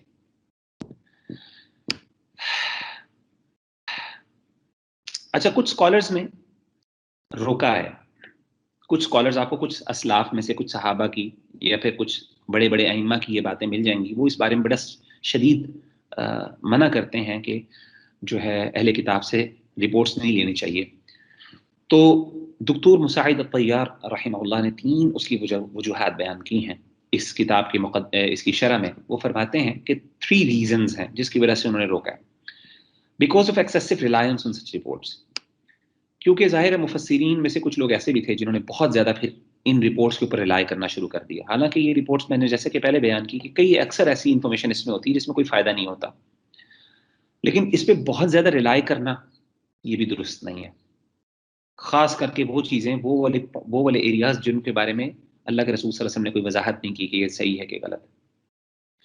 Because of affirming what they have reported. اور اسی طریقے سے کچھ لوگوں نے جب بہت زیادہ ریلائی کرنا شروع کیا تو کچھ لوگوں نے یہ بھی کرنا شروع کر دیا کہ انہوں نے اس کو ثابت بھی کرنا شروع کیا، اس پر ایمان بھی لانا شروع ہو گیا کہ بھئی یہ بات بالکل درست ہے، تو یہ بھی غلط بات ہے. اور تیسری چیز because many tend to seek guidance from them. اور تیسری چیز جس کی وجہ سے بعض علماء نے یا بعض ہمارے اسلاف نے ان چیزوں سے روکا، اس کی وجہ یہ تھی کہ کئی ایسے لوگ تھے جنہوں نے اس کو ایک سورس آف گائیڈنس کے طور پہ لے لیا.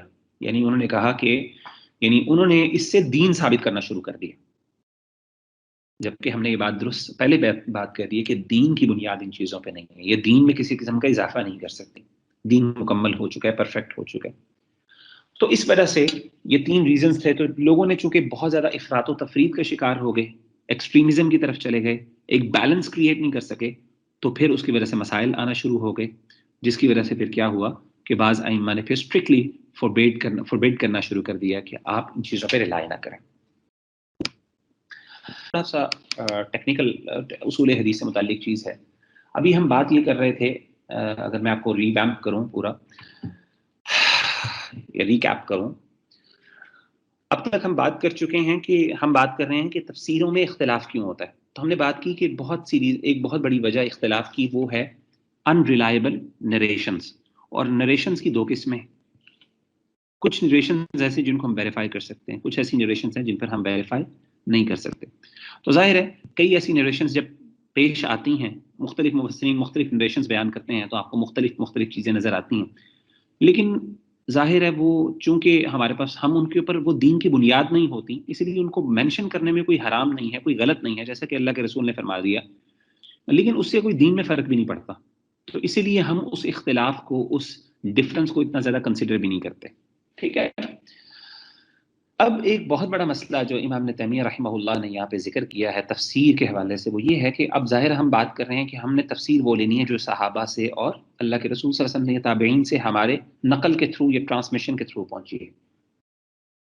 اب ایک بہت بڑا ایشو یہ آتا ہے کہ اکثر جو چیزیں ہم تک پہنچی ہیں وہ ویک نریشنز ہیں.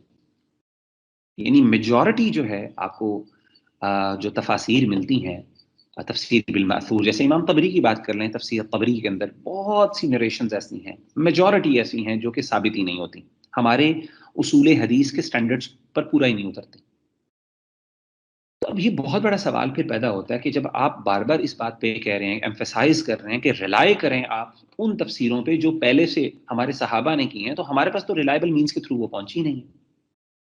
اب ہم کیسے ریلائی کر سکتے ہیں؟ تو یہ بڑا اہم سوال ہے، ایکیڈیمک کوسچن ہے نا. اور اس حوالے سے امام ابن تیمیہ رحمہ اللہ تعالیٰ نے اس ایشو کو جب ایڈریس کیا، بڑا زبردست ایڈریس کیا، تو انہوں نے اس حوالے سے امام احمد رحمہ اللہ کا ایک قول بھی ذکر کیا جو کہ یہ سوال پھر کھڑا کر دیتا ہے. وہ یہ ہے، امام احمد تو یہاں تک کہتے ہیں کہ ثلاثۃ امور لیس لها اسناد، 3 ایسی چیزیں ہیں جن کی کوئی سند ہی نہیں ہوتی، یعنی جن کے اوپر کوئی چین آف نریشن نہیں ہوتی کہ ہم اسے ویریفائی کر سکیں کہ یہ درست ہے کہ غلط، کوئی بنیاد نہیں ہوتی، بیس لیس ہوتی. التفسیر، جس میں تفسیر ہے، والملاحم والمغازی، اسی طریقے سے جنگوں کی باتیں، وہ جو اللہ کے رسول صلی اللہ علیہ وسلم کے دور میں یا مسلمانوں کی تاریخی جو جنگیں تھیں ان کے بارے میں، والمغازی، اور وہ غزوات جن میں اللہ کے رسول صلی اللہ علیہ وسلم شریک ہوئے یا جن غزوات کا اللہ کے رسول صلی اللہ علیہ وسلم نے حکم جاری کیا کہ جا کے صحابہ اس میں لڑیں. تو امام احمد کہتے ہیں کہ تاریخی روایات اور سیرت آپ کہہ سکتے ہیں. مغازی کو عام طور پہ سیرت کے معنی میں بھی استعمال کر لیتے ہیں، لیکن بہرحال سیرت اور مغازی میں فرق ہے. سیرت کے اندر آپ صلی اللہ علیہ وسلم کی پوری زندگی کے اسپیکٹس آ جاتے ہیں. مغازی کے اندر عام طور پہ جنگ وغیرہ کے متعلق یا اس طرح کی چیزیں جو آپ کی ایکسپیڈیشن تھی ان کے حوالے سے باتیں آتی ہیں.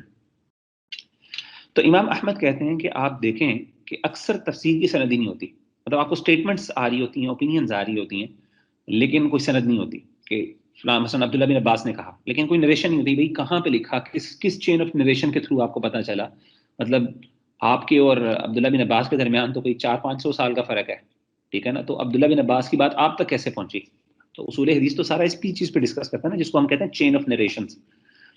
وہ سند کیا ہے، وہ چین کیا ہے جس کے تھرو، وہ لوگ کون کون سے تھے جن کے تھرو آپ کو یہ بات پہنچی نا. تو وہ کہتے ہیں وَيُرْوَى لَيْسَ لَهَا أَصْلٌ، اور اس طریقے سے یہ بھی روایت کیا گیا ہے امام احمد بن حنبل کے حوالے سے. وہ کہتے ہیں کہ اس کی کوئی بنیاد نہیں ہوتی. تو اب جب بنیاد ہی نہیں ہے ان روایات کی، تو پھر ہمارا دین کیسے ثابت ہوتا ہے ان سے؟ ہم تو کہہ رہے ہیں کہ ان کے بغیر آپ نے دین کو سمجھنا ہی نہیں، ٹھیک ہے نا. تو یہ بڑا مشکل سوال ہے. تو امام تیمیہ رحمہ اللہ نے اس کا بڑا زبردست جواب دیا. پہلی بات تو یہ ہے کہ یہ جو امام احمد بن حنبل کی اوپینین ہے،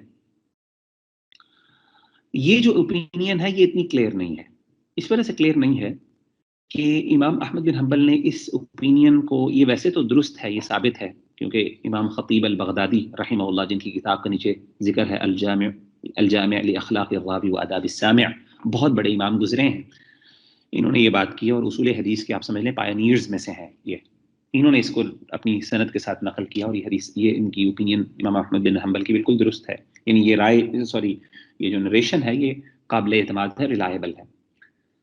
لیکن امام احمد بن حنبل کی جو نریشن ہے اس کی کچھ کلیئرٹی نہیں ہے ہمارے پاس، اس لیے اکثر اسکالرس کہتے ہیں کہ یہ یعنی اس کو انہوں نے کسی جگہ الیبریٹ نہیں کیا کہ اس سے مطلب کیا ہے، کیونکہ اگر آپ تفسیر میں دیکھیں جیسے کہ تفسیر طبری کی میں نے آپ کو مثال دکھائی ہے تو آپ کو چین آف نریشن نظر آتی ہے، دیکھیں ذرا، حدثنی یعقوب، جو امام ابن جریر طبری رحمہ اللہ تعالیٰ کہتے ہیں کہ مجھے یعقوب نے بیان کیا، پھر اس کے بعد ابن علیہ سے انہوں نے سنا، پھر انہوں نے داود سے سنا، پھر سعید بن مسیب سے سنا، انہوں نے حضرت علی سے سنا، تو یہ تو چین آف نریشن تو آلریڈی موجود ہے۔ اسی طریقے سے حدثنا ابن حمید ثنا یعقوب عن حفص بن حمید عن شمر بن عطیہ فی قولہ، یہ بھی چین آف نریشن موجود ہے۔ اسی طریقے سے حدثنی محمد بن عمرو ثنا ابو عاصم قال ثنا عیسیٰ وحدثنی الحارث ثنا الحسن ثنا ورقاء جميعا عن ابن ابی نجیح عن مجاہد، یہ ساری نریشنز چینز تو موجود ہیں۔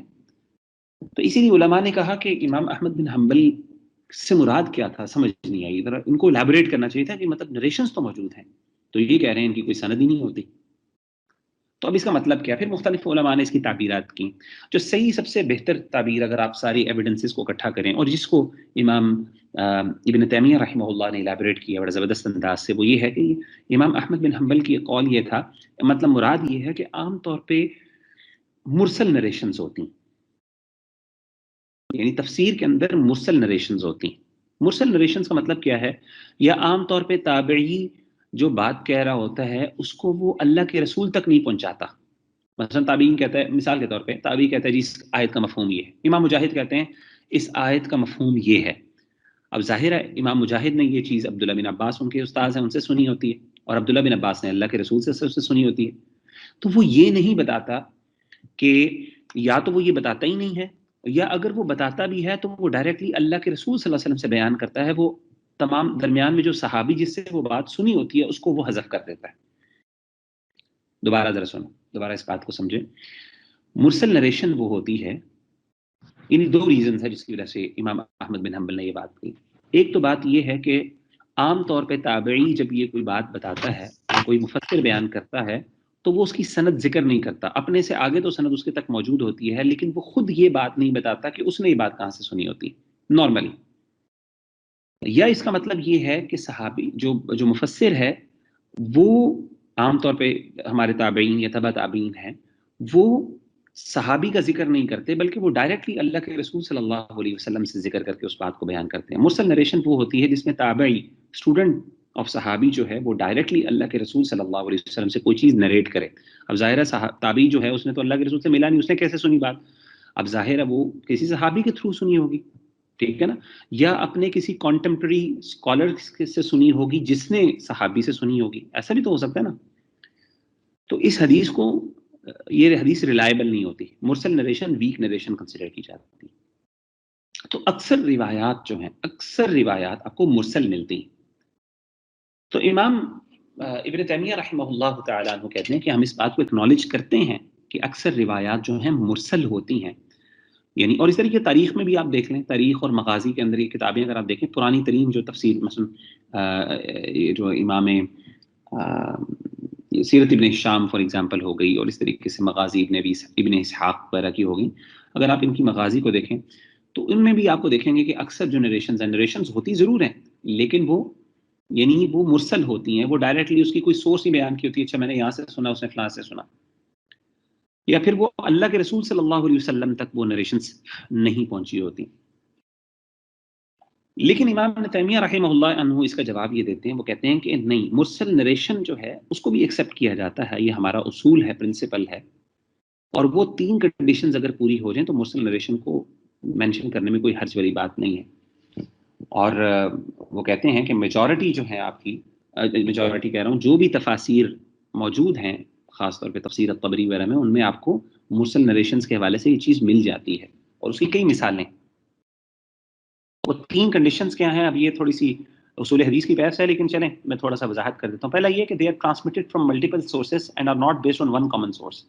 وہ کہتے ہیں مرسل نریشن ایسی نریشن جس میں تابعی جو ہے، جو صحابی کا اسٹوڈنٹ ہے، وہ صحابی کو مینشن کیے بغیر ڈائریکٹ اللہ کے رسول سے کوئی بات بیان کر دے، یا پھر وہ خود اپنی کوئی بات بیان کر دے کہ جی اس کا میننگ یہ ہے، مطلب یہ کہ وہ اللہ کی طرف سے یہ بات، اللہ کے رسول سے بات کرنا، کیونکہ ظاہر ہے وہ جو چیز بیان کر رہا ہے وہ اپنی طرف سے تو بیان نہیں کر سکتا، جبکہ اس کو پتہ ہے کہ یہ دین کا معاملہ ہے، اور وہ انفارمیشن بھی کوئی ایسی بیان کر رہا ہے جو کہ مثال کے طور پہ وداؤٹ وہ پرسنل انفرنس سے وہ ڈرائیو بھی نہیں کر سکتا، ٹھیک ہے نا، اجتہاد اس میں آ بھی نہیں سکتا، تو وہ کوئی ایسی انفارمیشن غیب کی بات بیان کر رہا ہے، لیکن وہ یہ بتا بھی نہیں رہا کہ کہاں سے اس نے سنی ہے، صحابی سے سنی ہے، اور صحابی نے اللہ کے یہ بھی نہیں بیان کر رہا۔ تو امام تیمیہ کہتے ہیں کہ اگر تو ایسی رپورٹس ایک بندے کے بجائے کئی لوگوں سے ملیں تو آپ یہ کہہ سکتے ہیں کہ ہاں یار اس کی کوئی نہ کوئی بنیاد ہے۔ اگر تو ایک ہی بندہ بیان کر رہا ہو پھر تو ہم اس پہ ریلائی نہیں کر سکتے، اس میں کوئی شک نہیں، لیکن اگر ملٹیپل سورسز سے وہ بات کر رہی ہو، ایک بندہ جو ہے وہ بات کر رہا ہے، دوسرا بھی وہی کہہ رہا ہے، تیسرا بھی وہ کہہ رہا ہے، چوتھا بھی وہ کہہ رہا ہے، پانچواں بھی وہ کہہ رہا ہے، بات مختلف جگہوں سے باتیں کر رہے ہیں، تو ظاہر ہے ہم اس کو، اس کی بنیاد کو ہم کہیں گے یار ان تمام جو باتیں ہیں ان کی بنیاد درست ہے، اس کی کوئی نہ کوئی حقیقت موجود ہے، ٹھیک۔ دوسری چیز وہ کہتے ہیں کہ they are free from any possibility of collusion, المواطات۔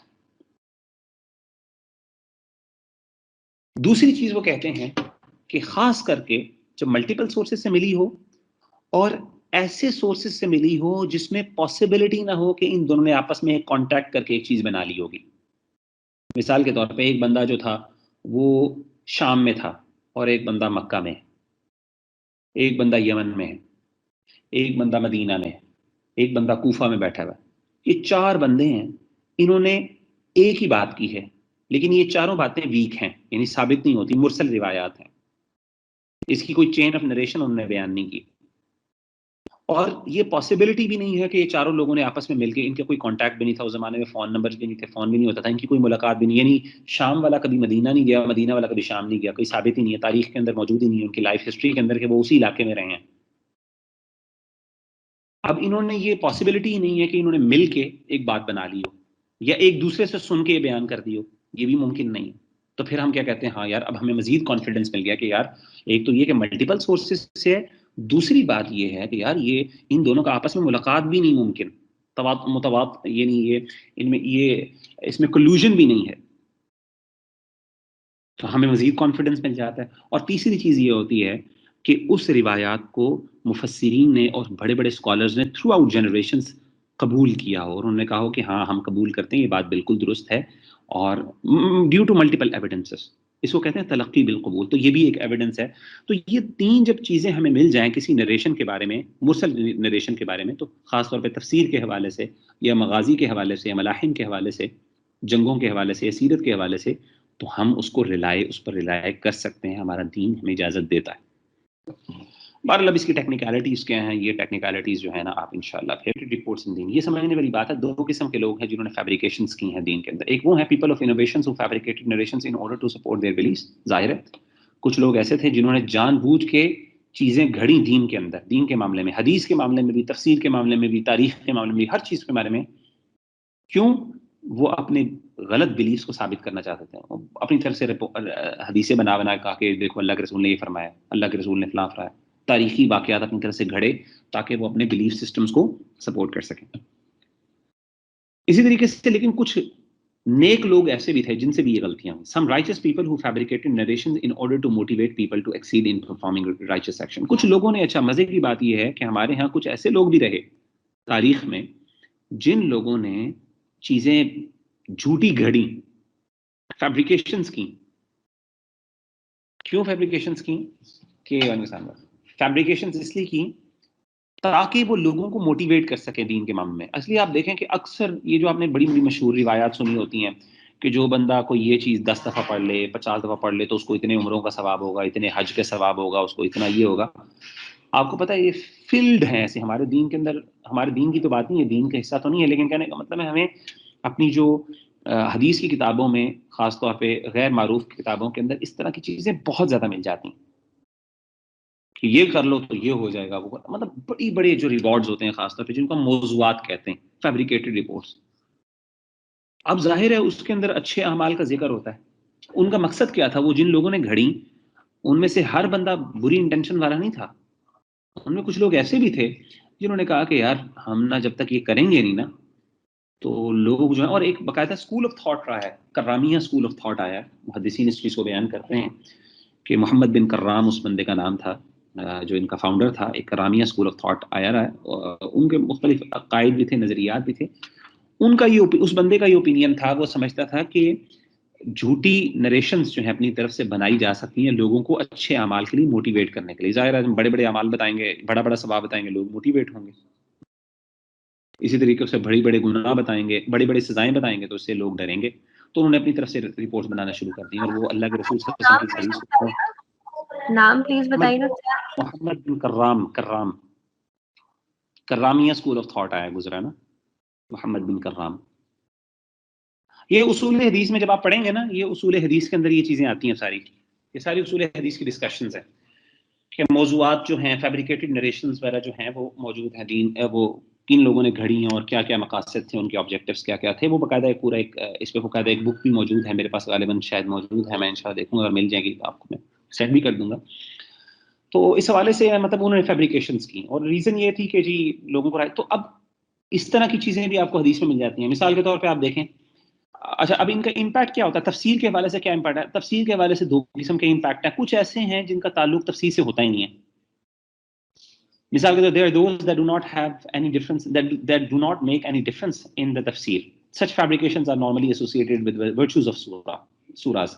اکثر آپ جو خاص طور پہ جو نیک نیت کے لوگ تھے جن سے یہ غلطی ہوئی، عام طور پہ انہوں نے تفسیر کے اندر بھی یہ کام کیا، اور تفسیر کے اندر جو فیبریکیٹڈ نریشنز تھیں وہ انہوں نے عام طور پہ ڈالی ایسی چیزوں کے حوالے سے جن کا تعلق، جن سے کوئی زیادہ فرق نہیں پڑتا تھا، تفسیر کے اوپر فرق نہیں آتا تھا. تفسیر یعنی قرآن مجید کے میننگ کے اوپر کوئی فرق نہیں آتا تھا. مثال کے طور پہ جیسا کہ جی سورتوں کو پڑھنے کی فضیلتیں، مثال کے طور پہ آپ نے سنا ہوا ہے کہ سورہ یاسین کی فضیلت بہت زیادہ مینشن کی جاتی ہے، جو سورہ یاسین پڑھتا ہے تو اس کے ساتھ یہ ہو جائے گا، جو یہ پڑھے گا اتنی دفعہ پڑھے گا تو اس کے ساتھ یہ ہو جائے گا. یہ اب یہ ساری کچھ اس میں سے فیبریکیٹڈ ہیں، کچھ ویک نریشنز ہیں. اسی طریقے سے آپ کو مختلف صورتوں کی مختلف ورچوز مل جائیں گے، جو بندہ اس صورت کو اتنی دفعہ پڑھے گا اس کے ساتھ یہ ہو جائے گا. اب یہ ساری چیزیں انہوں نے کیوں بیان کی؟ اب اس سے کوئی تفسیر کے میننگ میں، ظاہر ہے قرآن مجید میں جو اللہ تعالیٰ نے میننگ بیان کیا اس پہ تو اس کا اثر نہیں ہو رہا، لیکن بہرحال یہ فیبریکیشن تو ہیں. Those that have an impact in the tafsir, such as the tafsir of Shia, who have specified some of the verses of the Quran for the family of the Prophet in order to prove their own beliefs regarding them. ہاں کچھ ایسے تھے جنہوں نے جان بوجھ کے، جیسا کہ پہلی کیٹیگری کے لوگ تھے جن کی تفسیر سے جن کا باقاعدہ فرق بھی پڑتا، اور وہ لوگ ہیں جنہوں نے باقاعدہ اپنے خاص بلیف سسٹم کو. اب آپ دیکھیں شیعہ اسکول آف تھاٹ کی اگر آپ تفسیریں دیکھ لیں تو ان کی پوری دنیا ہی الگ ہے. قرآن مجید کا وہ میننگ ایسا بیان کرتے ہیں جو ہمارے خام و خیال میں بھی نہیں ہوتا، جو پورا ان کے بلیف سسٹم کو سپورٹ کر رہا ہوتا ہے. اور یہ ہمارا اگلا سیشن انشاءاللہ کل کا سیشن ہوگا، جس میں ہم استدلال کے حوالے سے بات کریں گے کہ کس طریقے سے. میرا دل تھا آج وہ کمپلیٹ ہو جائے، لیکن ٹائم آلموسٹ اوور ہو گیا. اور میرا دل تھا اصل میں، آج کل میں کچھ میری ویکینڈس پہ کچھ ایسی کمٹمنٹس آ گئی ہیں پچھلے 2 ویکینڈ سے، جس کی وجہ سے، بلکہ 3 ویکینڈ سے، جس کی وجہ سے میں آپ کو ٹائم زیادہ نہیں دے پا رہا. لیکن انشاءاللہ اگلا میرا امید ہے، کیونکہ اگلا میرا فری ہے، تو انشاءاللہ ویکینڈ پہ میں کوشش کروں گا کہ 1.5 گھنٹے کی کلاس لیں اور ہم یہ والا پارٹ بھی مکمل کر لیں، اور اگلا جو ہمارا کریکولم کے اندر یا سلیبس کے اندر جو چیزیں ہم نے ڈالی ہیں وہ اس کو بھی کور کر لیں. تو بہرحال آپ کو پتہ چلے گا کہ ہم اس پہ ڈسکشن پہ بات کریں گے. کئی ایسے لوگوں نے تفسیریں کی، اپنی مرضی سے میننگ کو کس طریقے سے ڈسٹارٹ کیا، اور اپنی جو اسکولز آف تھاٹ یا اپنے بلیف سسٹم کو ثابت کرنے کے لیے انہوں نے کیا. کچھ امپورٹنٹ نوٹس ہیں جو امام ابن تیمیہ رحمہ اللہ تعالیٰ نے بیان کیے ہیں، اس کو ذرا دیکھ لیں. It is important to keep in mind some important notes regarding fabricated narration in تفسیر. پہلی بات، the presence of some of these narrations do not undermine the importance of the mufassir himself, as normally they quote what read to them through transmission. یہ بات ضرور آپ نے سمجھنی ہے، اور یہ بہت اہم ہے، اور کئی لوگ اس میں غلطی کھاتے ہیں. کئی اسٹوڈنٹس آف نالج خاص طور پہ وہ سمجھتے ہیں کہ اگر کسی تفسیر کے اندر کوئی فیبریکیٹڈ نریشن یا ویک نریشن مل گئی تو اس سے مفسر کو ایکیوز کیا جائے گا. ایسی بات نہیں ہے. مثلا امام جریر طبری رحمہ اللہ کی بہت بڑی تفسیر، اور اتنی بڑی تفسیر ہے، اور اتنی یعنی وہ زبردست تفسیر ہے کہ ہر دوسری تفسیر بالمأثور اس پہ ڈیپینڈنٹ ہے، ان کی تفسیر کے اوپر کئی اعتبار سے. اب ان میں بھی کئی آپ کو فیبریکیٹڈ نریشنز اور ویک نریشنز مل جاتی ہیں. تو یہ نہ سمجھیں کہ ہم ان کو ایکیوز کریں گے اس حوالے سے. کیوں ایکیوز نہیں کریں گے؟ کیونکہ ایک بندے کو تب تک آپ ایکیوز نہیں کر سکتے جب تک کہ وہ اپنی چین آف نریشن بیان کر رہا ہے. یہ پورا اصول ہے محدثین، اصول حدیث میں آپ پڑھیں گے کہ جب تک کوئی بندہ یہ بتا دے اور کہ جی میں نے یہ رپورٹ فلاں سے لی، اس نے فلاں سے لی، اس نے فلاں سے لی، اس نے فلاں سے لی، تو تب تک جو بندہ یہ بتا دے تو وہ چاہے وہ بات فیبریکیٹڈ بھی ہو، جب تک وہ چین آف نریشن بیان کر رہا ہے تب تک ہم اس کو اکیوز نہیں کر سکتے. اس کی وجہ یہ ہے کہ چین آف نریشن بیان کرنے کا مقصد یہ ہے کہ سر میں نے اس بندے سے بات سنی، میں نے اس بندے سے بات سنی، تو اگر آپ کے نزدیک وہ بندہ قابل اعتماد نہیں ہے تو آپ اس بات پہ یقین نہ کریں. سیدھی سی بات. مثال کے طور پہ اگر آپ کو میں کوئی بات بتانا چاہوں تو میں آپ کو یہ کہوں، جب میں آپ کو ریفرنس بتا رہا ہوں نا کہ یار اچھا میرے ایک استاذ، میرے ایک فلاں دوست نے بات کی، وہ بندہ تو تھا، بندہ جو تھا نا وہ اتنا، مثال کے طور پہ میں کہوں جی ہمارے پرائم منسٹر صاحب یہ بات کہتے ہیں فار ایگزامپل، اور پرائم منسٹر صاحب نے یہ بات فلاں سے سنی بھی ہے، اور پھر میں وہ بات بیان کرتا ہوں نا، تو اب وہ پرائم منسٹر صاحب کا نام لینے یا ان لوگوں کے بیان کرنے سے ہی آپ کچھ نہ کچھ اندازہ لگا لیں گے کہ میری بات کی اہمیت کتنی ہے. ٹھیک ہے. ہاں لیکن اگر میں ان کو مینشن نہ کروں اور میں ایز اے فیکٹ وہ چیز بیان کروں تو تب ظاہر ہے یہ ایک پھر ہے. لیکن ہمارے تمام ائمہ نے اس بات کا خصوصی طور پہ لحاظ رکھا ہے، اور یہ ہمارا دین اسی وجہ سے محفوظ ہے کہ انہوں نے جہاں جہاں سے بات سنی تھی ایک ایک بندے کا نام بتایا، اور ان بندوں کی ساری حالات زندگی ہمارے پاس محفوظ ہیں کہ وہ بندہ کیسا تھا، جھوٹا تھا، سچا تھا. تو جب انہوں نے بیان کر دی ہے، اب وہ ثابت نہیں ہے تو آپ اس کو مانو ہی نا. سوال یہ ہے پھر انہوں نے مینشن کیوں کیا؟ سوال یہ ہے کہ انہوں نے پھر یہ رپورٹس مینشن نہیں کی، کیونکہ اکثر لوگوں کو تو ان کو تو پتا ہوگا اچھا یہ میں فلاں بندے سے لے رہا ہوں، یہ بندہ خود قابل اعتماد نہیں ہے، لیکن اس نے بتا دیا کہ میں نے فلاں جھوٹے آدمی سے بات سنی ہوئی ہے. تو مینشن کیوں کی؟ یہ پوری ایک اس کے پیچھے الگ سائنس ہے کہ کیوں کی، اور اس کے پیچھے بہت سے علماء نے ڈسکشن بھی کی ہیں، کتابیں بھی لکھی ہیں، اور اس کے کیا فوائد تھے لکھنے کے ظاہر ہے. تو ایک بڑا فائدہ، بنیادی فائدہ یہ ہے جو میں آپ کو بیان کر دیتا ہوں، جو آپ کو امیڈیٹلی سمجھ آ جائے گا. کچھ ٹیکنیکل بھی چیزیں ہیں لیکن بنیادی موٹی بات یہ ہے کہ ظاہر ہے جب تک آپ فالس چیزوں کو مینشن نہیں کریں گے تب تک آپ جو صحیح چیزیں ہیں ان کو آئیڈینٹیفائی نہیں کر سکتے. تو اگر آپ یہ کہو کہ صرف فالس چیزیں ہی میں بیان کروں، میں صرف صحیح چیزیں ہی بیان کروں گا، فالس چیزیں نہیں بیان کروں گا، تو پھر فالس چیزیں جو ہیں وہ کون ریکارڈ کرے گا؟ تو دین کی تو حفاظت تبھی ہوتی ہے نا جب ہم کہیں گے اچھا یہ فیبریکیشنز ہیں اور یہ درست ہے. ٹھیک ہے نا؟ کیونکہ ہو سکتا ہے ممکن ہے آپ چیزیں درست لکھے ہوں تو کوئی بندہ یہ کہ اچھا یار یہ چیز شاید اس سے مس ہو گئی ہے. نہیں، آپ نے اگر بیان کر دیا ہو نا، جیسے کہ امام شیخ البانی رحمہ اللہ نے باقاعدہ کتاب لکھی ہے، امام ہمارے بڑے بڑے محدثین اور مورخین نے لکھی ہے موضوعات کے اوپر، فیبریکیشنز کو اکٹھا کیا ہے. اچھا یار یہ جو نریشنز ہیں نا 10 15 یا 1000 2000 یہ نریشن ساری فیبریکیٹڈ ہیں، ان سے آپ وہ نہ کرنا، ان سے اس سے دھوکہ نہ کھانا. اور اسی طریقے سے اور بھی کئی وجوہات ہیں. ایک وجہ یہ بھی ہے کہ بعض اوقات آپ کے نزدیک ایک بندہ جو ہے وہ ریلائبل ہوتا ہے، یہ چین ریلائبل ہوتی ہے لیکن کسی اور کے نزدیک ریلائبل نہیں ہوتی، اور کچھ لوگوں کے لیے یہ نزدیک ریلائبل ہوتی ہے، کچھ کے نزدیک ریلائبل نہیں ہوتی. تو اب ظاہر ہے آپ کو تو پڑھنا سارے لوگوں نے ہے، تو پھر آپ چین آف نریشن بیان کر دیتے ہو تاکہ جو لوگ اس کو ریلائبل سمجھتے ہیں وہ اس سے بینیفٹ اٹھا لیں، جو ریلائبل نہیں سمجھتے وہ بینیفٹ نہ اٹھائیں. نمبر آف اس کے مطلب ریزنز ہوتے ہیں. بہرحال بتانا یہ مقصود ہے کہ اگر کوئی مفسر اپنی کتاب کے اندر فیبریکیٹڈ نریشنز بیان کر رہا ہے، ایز لانگ ایز وہ آئیڈینٹیفائی کر رہا ہے، بیان کر رہا ہے کہ یہ چیزیں جو ہے میں نے فلاں بندے سے سنی ہے، تو اس سے ہم اس کی امپورٹنس کو انڈرمائن نہیں کر سکتے، اس کو اکیوز نہیں کر سکتے. Likewise, such narrations do not undermine the importance of the tafasir that are authored while relying on the narrations and transmissions, such as Tafsir al-Tabari, Ibn Abi Hatim, Baghawi, Ibn Atiyya, Ibn Kathir and others. اسی طریقے سے جس طریقے سے ہم مفسرین کو undermine نہیں کر سکتے، ان کو ایکیوز نہیں کر سکتے، اسی طریقے سے ہم ان کی تفاسیر کو بھی ایکیوز نہیں کر سکتے. جیسے کہ امام ابن جریر طبری کی تفسیر ہے، ابن ابی حاتم کی تفسیر ہے، بہت زبردست تفسیر ہے. امام بغوی کی تفسیر ہے جو ابن تیمیہ رحمہ اللہ نے ریکمینڈ کی ہے، باقاعدہ اس کی اردو ٹرانسلیشن بھی ہو چکی ہے، 6 جلدوں پہ موجود ہے. ابن عطیہ کی تفسیر ہے، یہ بھی موجود ہے. ابن کثیر بڑی مشہور کتاب. تو یہ ساری جو ہیں یہ جو تفسیریں موجود ہیں ان میں ویک نریشنز موجود ہیں، لیکن ہم کبھی بھی ان تفسیروں کی اہمیت کو کم نہیں کر سکتے. اس کی ریزن میں نے آپ کو کوئی موٹی موٹی بتا دی. Those who consider such narrations to be concealed in the books in fact accuse great scholars. جی سر میرا ایک سوال ہے یہاں پر. مجھے ذرا 2 منٹ دے دیتے ہیں آپ، پلیز سوال لکھ لیں کیونکہ ہماری بس میں بات ختم کرنے لگا ہوں، پھر انشاءاللہ میں آپ کے کوسچنز لے لیتا ہوں. ٹھیک ہے، مجھے پلیز 2 منٹ دے دیں. جزاک اللہ. اچھا، there are some tafasir that gained repute because of the presence of such fabrications in them, such as تفسیر الثعلبی، تفسیر النقاش.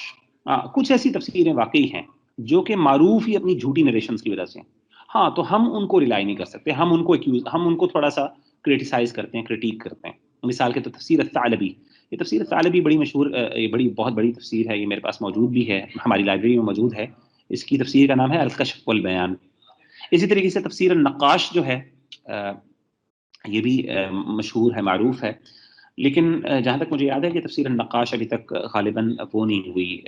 یہ ہاں تفسیر النقاش جو ہے اس کا جو نام ہے وہ شفاء الصدور ہے، اور یہ ابھی تک پبلش نہیں ہوئی. یہ مطلب موجود ہے، اس کا مینوسکرپٹ موجود ہے، لیکن اس کے کچھ جزیات جہاں تک میری نالج ہے، کچھ اس کے جو ہے نا پارٹس وہ پبلش ہوئے ہیں، لیکن یہ پوری پبلش نہیں ہوئی ابھی تک، اور دوبارہ پبلش بھی نہیں کی گئی. لیکن باقی تفسیر طبری، تفسیر ابن ابی حاتم، امام بغوی کی تفسیر البغوی، ابن عطیہ، ابن کثیر، یہ ساری تفاسیر موجود ہیں، پبلشڈ موجود ہیں آج کل.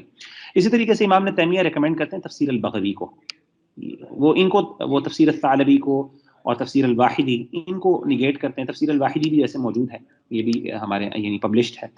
تو یہ دونوں تفسیروں کو وہ نگیٹ کرتے ہیں. نگیٹ کا مطلب کرٹیسائز کرتے ہیں، اور اس کی وجہ یہ ہے وہ کہتے ہیں کہ یہ کچھ تفسیریں ایسی ہیں جو کہ معروف ہی، یعنی ان کی آئیڈینٹی کا پارٹ ہے کہ اس میں ویک نریشنز ہیں.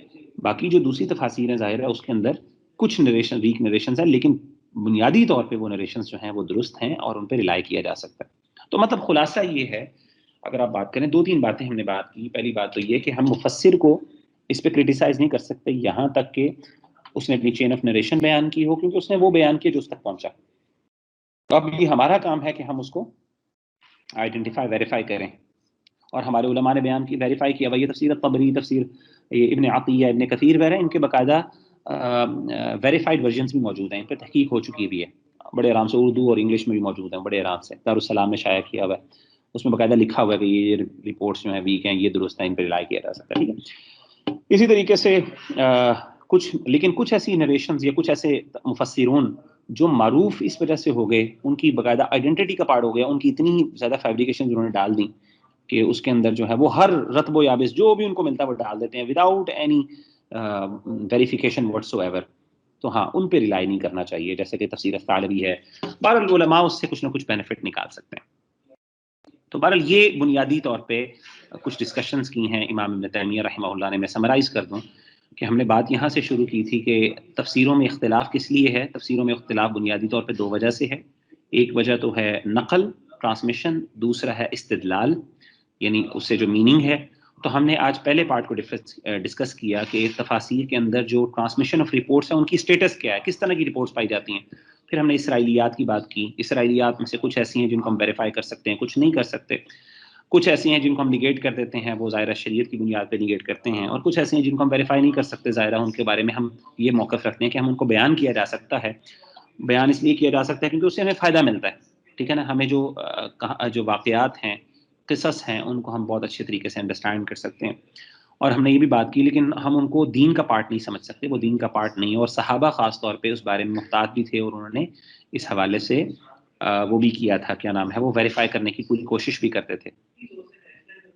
اور اسی طریقے سے پھر یہ بھی ہم نے ڈسکس کیا کہ مرسل روایات ہمیں تفسیر میں مل جاتی ہیں، ویک نریشنز مل جاتی ہیں، لیکن ہم نے کہا کہ اگر وہ 3 کنڈیشنز فلفل کر لیں. پہلی کنڈیشن یہ ہے کہ وہ ملٹیپل سورسز سے ہمیں ملے، ہم کچھ نہ کچھ اس پہ کانفیڈنس ہمارا بلڈ ہو جاتا ہے. پھر یہ ہے کہ ہمیں یہ بھی ثابت ہو جائے کہ یہ جو آپس میں جو مختلف سورسز ہیں یہ انڈیپینڈنٹ سورسز ہیں، یہ ایک دوسرے پہ ریلائی نہیں کر رہے. ان ادر ورڈز ایک بندے نے دوسرے سے سن کے نہیں بیان کی، بلکہ یہ الگ الگ سورسز ہیں، انڈیپینڈنٹ ہیں ٹوٹلی، اور ان کی دیر از نو پاسبلٹی آف کلوژن. اور تیسری یہ کہ مفسرون نے تھرو آؤٹ جنریشنز اور ہمارے گریٹ ائمہ یا گریٹ اسکالرز نے اس کو ایکسیپٹ بھی کیا، اس کو تلقی بالقبول بھی حاصل ہے.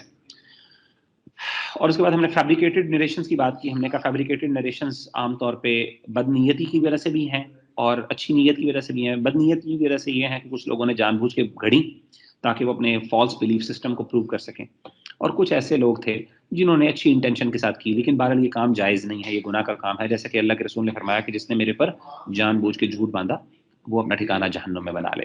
اور ہم نے پھر کچھ امپورٹنٹ نوٹس کے بارے میں بات کی ہے کہ اگر تفسیر کے اندر کوئی ویک نریشنز موجود ہیں، اس کا مطلب یہ نہیں کہ مفسر نے جان بوجھ کے یہ جو ہے چیزیں چھپائی ہیں، ورنہ تو پھر یہ بہت بڑا الزام ہے مفسر پہ. نہیں، بلکہ اس کی یہ ہمارا بلیف سسٹم ہے اور ہمارا یہ کنڈکٹ پروون ہے ہمارے تھرو آؤٹ ہسٹری کے اندر کہ as long as a person clarifies اور بتا دے کہ یہ میں نے فلاں جگہ سے لی ہے، تو ہم اس پہ ریلائی کر سکتے ہیں. اور اس کی کئی حکمتیں ہیں، کئی ہیں، اور اس میں پھر کچھ ریکمنڈیشنز ہیں. اور امام ابن تیمیہ نے کچھ تفاسیر کے اوپر نقد کیا ہے، مثلا تفسیر الثعلبی جو ہے، تفسیر الثعلبی کے اوپر نقد کیا ہے. اسی طریقے سے تفسیر الواحدی کی تفسیر پہ، اور اس طریقے سے تفسیر النقاش جو ہے اس کے اوپر نقد کیا ہے انہوں نے. اور اس طریقے سے تفسیر کشاف کے اوپر بھی نقد کیا ہے. باقی یہ ہے کہ تفسیر بغوی جو ہے، امام بغوی کی تفسیر بڑی مشہور تفسیر ہے، اس کو انہوں نے ریکمینڈ کیا کہ یہ اس میں رپورٹس وغیرہ کافی زیادہ ہیں. اسی طریقے سے تفسیر ابن ابی حاتم جو ہے یہ بڑی مشہور ہے. یہ خاص طور پہ اگر آپ دیکھیں تفسیر ابن ابی حاتم کا جو ٹائٹل ہے وہ یہ ہے تفسیر القرآن، اگر میں غلط نہیں ہوں، جو بھول گیا ہے، کہ ایسی تفسیر جو کہ بنیاد ہے صحابہ پر اور تابعین پر اور تبع تابعین کے اوپر. یعنی ایسی تفسیر جو کہ بنیاد جس کی بنیاد صحابہ اور صحابہ کے اسٹوڈنٹس ہیں، بنیادی طور پہ یہ مطلب ہے اس کا. بہرحال یہ پورا خلاصہ تھا. تو باقی انشاءاللہ جو ڈفرنس بیکاز آف استدلال ہے اس پہ ہم انشاءاللہ ویسے آج کور کرنا چاہیے تھا، لیکن وہ انشاءاللہ اگلے میں کور کر لیں گے، اور اگلے میں کوشش کریں گے کہ ہم سیشن کو تھوڑا سا لانگ کر دیں.